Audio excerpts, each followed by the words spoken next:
Assalamualaikum warahmatullahi wabarakatuh. Salam sejahtera untuk kita semua. Semoga kita dalam keadaan sehat walafiat. Amin. Nah, untuk pertemuan kali ini, setelah kemarin ada video tentang Spanyol dan Portugis ya, kita akan membahas tentang kedatangan bangsa Belanda. Setelah keberhasilan bangsa Portugis menemukan daerah penghasil rempah-rempah, kerajaan-kerajaan di Eropa termotivasi untuk mendapatkan rempah-rempah di Nusantara. Belanda salah satunya. Dalam video ini kita akan membahas tentang bagaimana Belanda bisa ikut andil dalam pencarian rempah-rempah di Nusantara. Ingin tahu ceritanya? Ayo kita simak video berikut.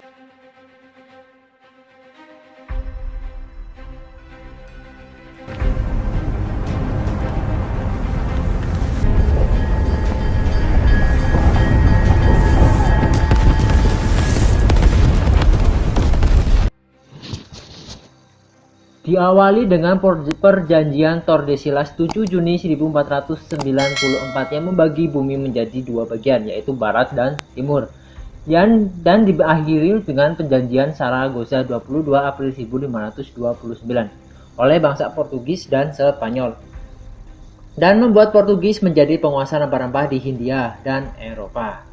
Keberhasilan Portugis merupakan daerah penghasil rempah-rempah menjadikan mereka sebagai penyuplai utama rempah-rempah di Eropa. Bahkan, mereka bisa menjual komoditi ini dengan harga ratusan kali lipat. Bayangin ya, kita beli barang dengan harga yang sangat amat murah dan dijual ratusan kali lipat di daerah Eropa. Yang membuat Portugis sangat kaya raya dan memonopoli perdagangan rempah-rempah di Eropa. Rupanya, keberhasilan Portugis membuat Belanda ingin berlayar untuk menemukan daerah Mutiara Timur atau penghasil rempah-rempah. Ya, Nusantara oleh bangsa Eropa disebut sebagai daerah Mutiara Timur atau penghasil rempah-rempah. Tetapi, kendalanya bangsa Belanda dia tidak punya petunjuk arah yang berupa peta untuk menuntun mereka ke daerah tersebut.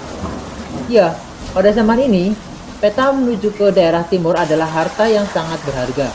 Kemudian, banyak sekali para pedagang-pedagang di Eropa atau semua bangsa Eropa ingin memiliki layaknya seperti peta menuju lokasi harta karun. Jadi peta ke Hindia itu diibaratkan sebagai peta harta karun oleh bangsa-bangsa Eropa. Tetapi bangsa Belanda tidak menyerah begitu saja. Dia tidak kehilangan akal untuk bisa mendapatkan peta tersebut. Bangsa Belanda mengutus para rakyatnya untuk menjadi mata-mata di kapal-kapal bangsa Portugis dengan berpura-pura menjadi awak kapal di sana. Dengan begitu, mereka dapat berlayar menuju daerah rempah-rempah sambil mengingat-ingat dan mencatat jalur atau rute perjalanan mereka. Salah satu pekerja Belanda yang terkenal di kapal Portugis adalah Jan Huygens van Linschoten. Kenapa orang ini bisa terkenal? Ya, kita pasti bertanya-tanya. Karena Huygens berhasil menulis buku yang sangat laku keras di Eropa yang berjudul Itinerario near of the Portugals Indies. Jika diterjemahkan adalah buku pedoman perjalanan menuju Hindia atau Nusantara. Pada tahun 1595.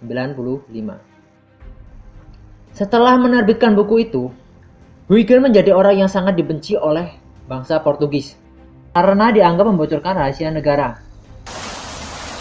Ya, dia menuliskan peta rute perjalanan dari Eropa ke Nusantara di bukunya. Maka dari itu orang Portugis sangat membenci Huygens. Pada tahun 1595 setelah diterbitkannya buku pedoman perjalanan tersebut, Belanda mengutus Cornelis de Houtman untuk berlayar menuju ke Nusantara. Sebelumnya, juga ada pelaut yang bernama Willem Barents yang berlayar pada tahun 1594 yang ingin menuju ke daerah penghasil rempah-rempah. Tetapi tidak berhasil dan meninggal dalam perjalanan pulang. Sungguh sangat tragis sekali nasib Willem Barents. Oke, lanjut ke Cornelis de Houtman. Cornelis de Houtman berlayar menggunakan rute yang ada dalam buku pedoman. Walaupun sempat tersesat, akhirnya Belanda sampai juga di Nusantara, tepatnya di Banten pada tahun 1556. Walaupun Banten bukanlah daerah tujuan utama, tetapi di sana juga terdapat banyak rempah-rempah. Cornelis de Houtman berlayar menggunakan 4 buah kapal. yang bernama kapal pertama Amsterdam, yang kedua Hollandia, yang ketiga Mauritius, yang keempat Devon.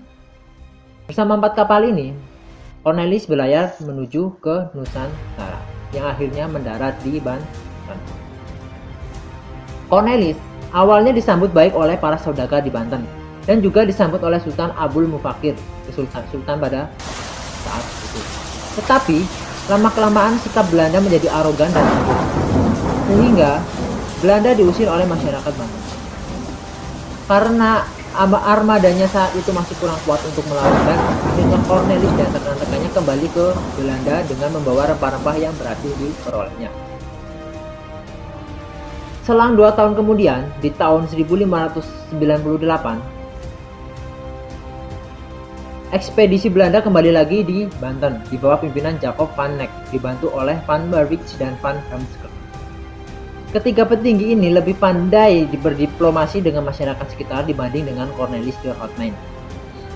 Mereka berusaha memperbaiki kesalahan yang dilakukan oleh pendahulunya dengan memberikan cedera mata berupa emas dan barang-barang mewah dari Eropa. Keberhasilan menjalin hubungan yang baik dengan kerajaan Banten belum diizinkannya Belanda membuat kantor perdagangan di Banten, yang nantinya tumbuh sangat pesat dan sangat besar, yang nantinya juga dinamakan.